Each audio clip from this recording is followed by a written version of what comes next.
আজকে দেখেন কলা দিয়ে কত লোভনীয় কত সুন্দর পিঠা তৈরি করেছি। তো দেখেন দেখতে কতটাই লোভনীয় হয়েছে, খেতেও কিন্তু অনেক অনেক মজা হয়েছিল। তার জন্য আমার পুরো ভিডিওটি দেখতে হবে, আমার পাশে থাকতে হবে। আসসালামু আলাইকুম। সর্বপ্রথমে আমার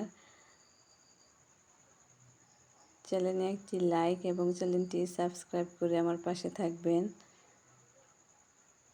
তো আজকে আমি তৈরি করব যে কলা দিয়ে মজাদার একটি লোভনীয় পিঠা। তো আমি কলাগুলি ভালো করে ছিলে নিচ্ছি। এইভাবে কলার পিঠা তৈরি করলে কিন্তু খেতে অনেক মজা হয়। তো এইভাবে আমি সবগুলো কলা ছিলে নিয়েছি। এখন এগুলি আমি ভালো করে কষলে নেব।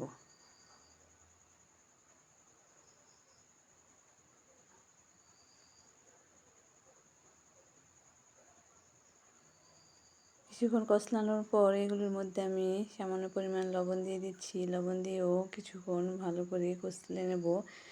কলাটাকে কিন্তু অনেকক্ষণ কষলে নিতে হবে যাতে ভালো করে মিশে যায়। তারপর এর মধ্যে আমি দিয়ে দিচ্ছি পরিমাণ মতো চিনি দিয়েও কিছুক্ষণ মিশিয়ে নেব যতক্ষণ চিনিটা গলে যায়।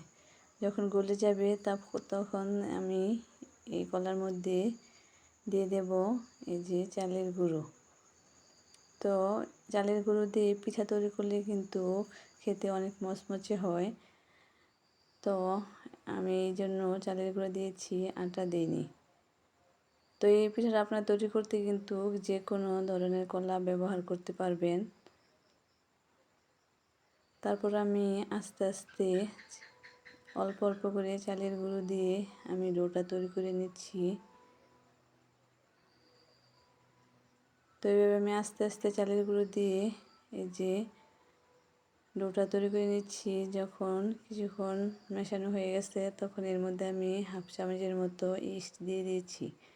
ইস্ট দিলে কিন্তু অনেক ফুলে ওঠে, এই জন্য আমি ইস্ট দিয়ে ভালো করে মিশিয়ে তারপর এই যে ডোটা তৈরি করে নিয়েছি। হয়ে গেছে পিঠা বানানোর জন্য আমার ডোটা।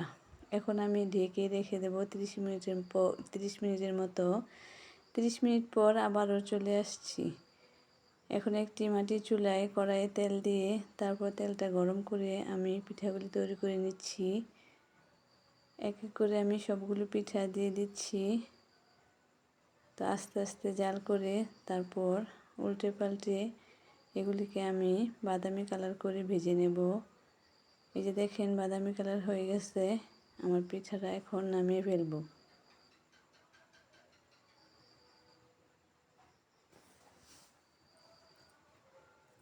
এইভাবে কিন্তু আমি সবগুলো পিঠেই তৈরি করে নিয়েছি। তো দেখেন কতটাই লোভনীয় হয়েছে, খেতেও কিন্তু অনেক অনেক মজা হয়েছিল। তো সবাইকে অসংখ্য অসংখ্য ধন্যবাদ আমার পুরো ভিডিওটি দেখার জন্য, আমার পাশে থাকার জন্য।